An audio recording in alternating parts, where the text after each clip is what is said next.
بسم اللہ الرحمن الرحیم۔ اللہ تبارک و تعالیٰ نے انسان کی ہدایت کے لیے انبیاء کرام کو مبعوث فرمایا اور ان کو اللہ تبارک و تعالیٰ کی کتابیں، اپنی کتابیں بھی دے کر اس دنیا میں مبعوث فرمایا۔ قرآن مجید ایسی کتاب ہے جس کو اللہ تبارک و تعالیٰ نے اپنے حبیب کے سینہ اقدس پر نازل فرمایا، اور قرآن مجید ہدایت کا سرچشمہ ہے۔ قرآن وہی ہے جس کو لوگ لے کر اختیار کر کے ہدایت کی راہ پر گامزن ہوتے ہیں۔ قرآن مجید میں موجود ہے خوبصورت صورت سورہ ضحیٰ، جو 30ویں سپارے میں موجود ہے۔ یہ صورت، اس میں 11 آیتیں اور 1 رکوع ہیں۔ اس کے بارے میں کچھ سنتے ہیں۔ ہوا یوں کہ ایک مرتبہ ایسا وقت آیا کہ وحی کا سلسلہ رک گیا، وحی آنا تھم گئی، تو کفار نے، منافقوں نے اس چیز کو بیان کرنا شروع کر دیا اور لوگوں میں گفتگو کرنا شروع کر دی کہ نعوذ باللہ محمد کا خدا اس سے ناراض ہو گیا، اس سے منہ موڑ لیا ہے، تو اس نے اس کو چھوڑ دیا ہے، اب اس سے ساتھ کوئی گفتگو نہیں کرتا۔ تو اللہ تبارک و تعالیٰ نے ان آیات کا نزول کیا۔ اللہ تبارک و تعالیٰ نے ارشاد فرمایا والضحیٰ، اور چاشت کے وقت کی قسم، واللیل اذا سجا، اور رات کی کہ جب پردہ ڈال لے، یعنی رات گھنی ہو جائے۔ اللہ تبارک و تعالیٰ نے اس ضحیٰ کی وقت کی قسم اٹھائی۔ ہر وقت ہی اللہ تبارک و تعالیٰ کا ہے، بنایا ہوا ہے، تو چاشت کے وقت کی قسم اللہ تبارک و تعالیٰ نے اٹھائی۔ چاشت کہتے ہیں جب سورج صحیح گرم ہو جائے، اپنی تپش میں آ جائے، اس کو چاشت کا وقت کہا جاتا ہے۔ پیارے آقا صلی اللہ تعالیٰ علیہ وآلہ وسلم نے فرمایا ہر جسم کے عضو کے لیے صدقہ ہے، اور چاشت کے وقت 2 رکعت پڑھنا یہ پورے جسم کی طرف سے صدقہ ہے۔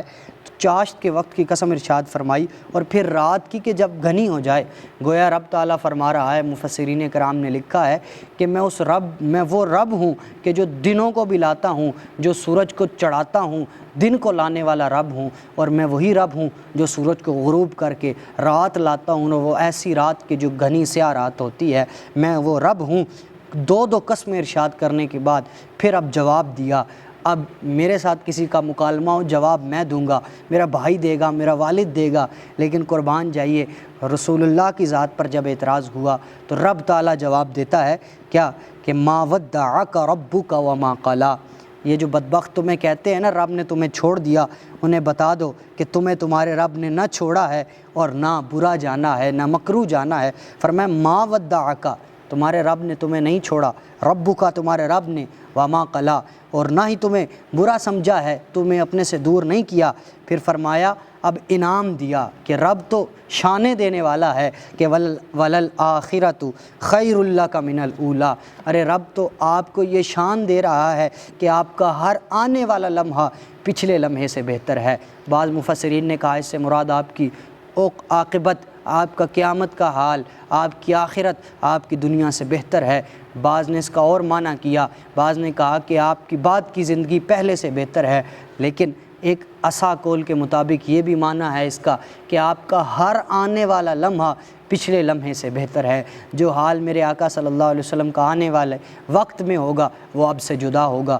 ہر آنے والی گھڑی میں آپ کی برکات، آپ کے فضائل و کمالات میں اضافہ ہوتا چلا جا رہا ہے۔ پھر فرمایا وَلَسَوْفَ يُعْطِيكَ رَبُّكَ فَتَرْضَىٰ۔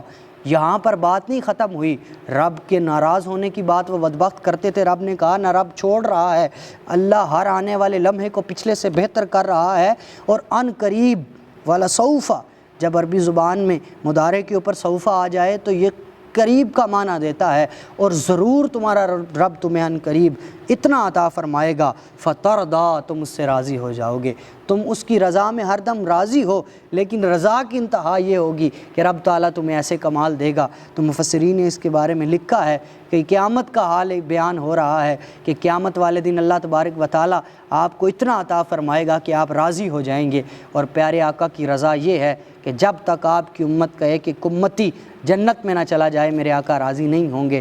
تو یہ ایک رضا کی بشارت اللہ تبارک و تعالیٰ نے آپ کو عطا فرمائی۔ پھر اب اللہ تبارک و تعالیٰ نے آپ کا سابقہ حال یاد فرمایا، اور پھر آپ کو آنے والے حال کی طرف اشارہ فرمایا کہ یہ لوگ آپ پر الزام لگا رہے ہیں، آپ کو کہہ رہے ہیں کہ رب نے آپ کو چھوڑ دیا، حالانکہ رب نے آپ کے لیے یہ کیا، آپ پہلے یہ تھے اور اب یہ کر دیا۔ رب نے فرمایا پہلی بات الم یجد کا یتیما فآوا، فرمایا کہ اے محبوب کیا ہم نے آپ کو یتیم نہ پایا پھر ہم نے آپ کو جگہ دے دی، آپ یتیمی میں پیدا ہوئے، آپ در یتیم تھے، دنیا میں اور بھی یتیم ہیں لیکن آپ تو در یتیم ہیں، نایاب یتیم ہیں کہ ایسا کوئی اور یتیم نہ آیا اس دنیا میں۔ تو آپ اس حال میں پیدا ہوئے کہ آپ کے والد کا سایہ آپ پر نہیں تھا، تو کیا اس حال میں آپ کے رب نے آپ کو چھوڑا؟ نہیں، آپ کو جگہ عطا فرمائی۔ پھر فرمایا وَوَجَدَكَ ضَالًّا فَہَدَىٰ، کہ لوگوں اب میں نے اپنے حبیب کو اپنی محبت میں خود رفتہ پایا تو میں نے اسے اپنی طرف راہ دے دی۔ اب ضالًا کا اگر ہم لغت رکھ کے ترجمہ کریں تو یہ ترجمہ تو یہ بن جائے کہ نعوذ باللہ آقا گمراہ تھے، ایسا نہیں، جو نبی خود گمراہ ہو کیا ہدایت دے گا کسی کو، ایسا نہیں ہے۔ آپ نے کیا خوبصورت بات کہ ہم نے آپ کو اپنی محبت میں خود رفتہ پایا، اپنی طرف گامزن پایا، تو ہم نے آپ کو اپنی طرف محبت میں خود رفتہ پایا تو آپ کو راہ دکھا دی۔ پھر فرمایا آپ یتیمی کے حال میں تھے تو آپ کو جگہ دے دی، اپنی محبت میں خود رفتہ پایا تو اپنی راہ کی طرف رہنمائی کر دی۔ پھر فرمایا وَوَجَدَكَ عَائِلًا فَأَغْنَىٰ، محبوب ہم نے آپ کو حاجت مند پایا، آپ مجھ سے حاجت کرنے والے تھے، میں نے آپ کی حاجت کو پورا کر کے آپ کو غنی کر دیا۔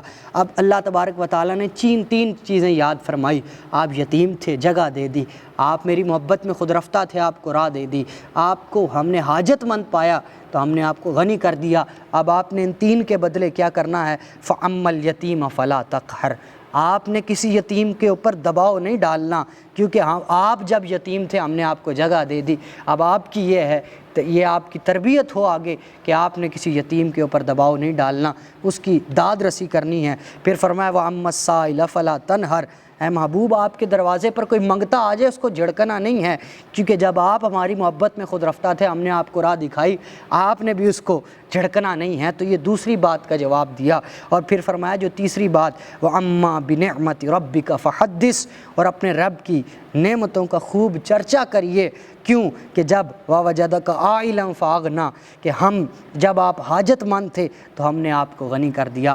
گویا آخر میں اللہ تبارک و تعالیٰ نے تین چیزوں کے بدلے میں تین چیزیں ارشاد فرمائی، محبوب یتیم تھے آپ کو جگہ دے دی، تو جب آپ کے دوارے پر یتیم آ جائے اس پر دباؤ نہیں ڈالنا۔ اے محبوب آپ کو اپنی محبت میں خود رفتہ پایا تو آپ کو ہم نے راہ ہدایت دکھا دی، تو اب فَأَمَّا الْيَتِيمَ فَلَا تَقْهَرْ، آپ کے دروازے پر اگر کوئی فقیر آ جائے، اگر کوئی مانگنے سائل آئے وَأَمَّا السَّائِلَ فَلَا تَنْهَرْ، کوئی سائل آ جائے تو اسے جھڑکنا نہیں۔ اور تیسری بات اے محبوب آپ کو ہم نے حاجت مند پایا تو ہم نے آپ کو غنی کر دیا، تو جب بھی آپ کو اپنے رب کی نعمت ملے تو آپ اس کا خوب چرچا کیجئے۔ اللہ تبارک و تعالی ہمیں قرآن کو سیکھنے اور سمجھنے کی توفیق عطا فرمائے۔ اس طرح کے واقعات اور احادیث مبارکہ اور تفاسیر کو سننے کے لیے ہمارے چینل کو سبسکرائب بھی کریں، اس کو شیئر بھی کریں۔ انشاءاللہ مزید قرآنی آیات کی تفسیر کے ساتھ اور اسلامی واقعات اور تاریخی پس منظر کے ساتھ آپ کی بارگاہ میں حاضر ہوں گے۔ اپنی دعاؤں میں یاد رکھیے۔ السلام علیکم ورحمۃ اللہ۔